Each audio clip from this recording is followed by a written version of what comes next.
क्या आपने कभी सोचा है, वो देवता जो संसार के सबसे शक्तिशाली माने जाते हैं, वो क्यों रहते हैं श्मशान में?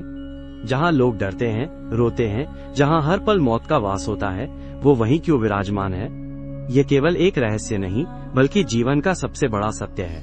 जहाँ अहंकार जल जाता है, वहाँ शिव का राज्य होता है।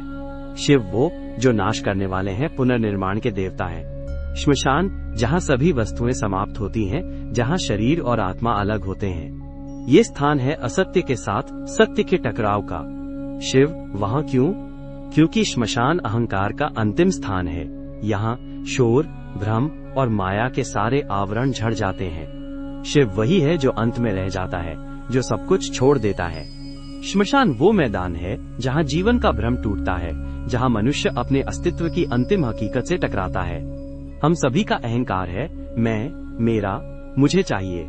ये हमारे दुख और जंजाल की जड़ है। शिव श्मशान में रहते हैं क्योंकि वे उस अहंकार के विनाश का प्रतीक हैं। जब व्यक्ति अपने अहंकार से मुक्त होता है तो उसे शांति मिलती है, वही शांति जो शिव के निवास में है। श्मशान जहाँ शरीर जलाया जाता है, वह अहंकार की लाशों का दहन स्थल है।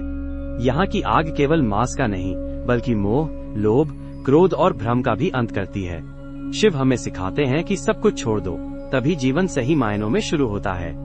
अघोरी वे साधक जो श्मशान में रहते हैं, मौत को अपना मंदिर मानते हैं। वे मृत शरीरों के बीच बैठकर ध्यान लगाते हैं, वे जीवन के भ्रम से परे चले जाते हैं। उनका भय, उनकी सीमाएं टूट चुकी हैं। शिव के साथ उनका संबंध उस अद्वितीय निर्भयता का प्रतीक है। ये निर्भयता हमें भी सीखनी है, ताकि हम अपने अंदर के भय से मुक्त हो सकें। शिव श्मशान में इसलिए भी रहते हैं क्योंकि वे हमें मृत्यु के बाद के जीवन की याद दिलाते हैं। मृत्यु अंत नहीं, एक नए आरंभ का द्वार है।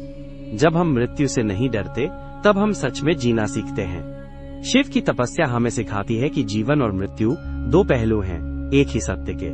तो अगली बार जब आप श्मशान से गुजरे तो डरे नहीं। शिव वहाँ हैं, वे आपके अंदर के डर को जलाने के लिए। जहाँ सब कुछ खत्म होता है, वहीं से सब कुछ शुरू होता है। शिव श्मशान में इसलिए रहते हैं क्योंकि वे हमें जीवन की सबसे बड़ी सीख देना चाहते हैं। छोड़ दो, जला दो, फिर उठो।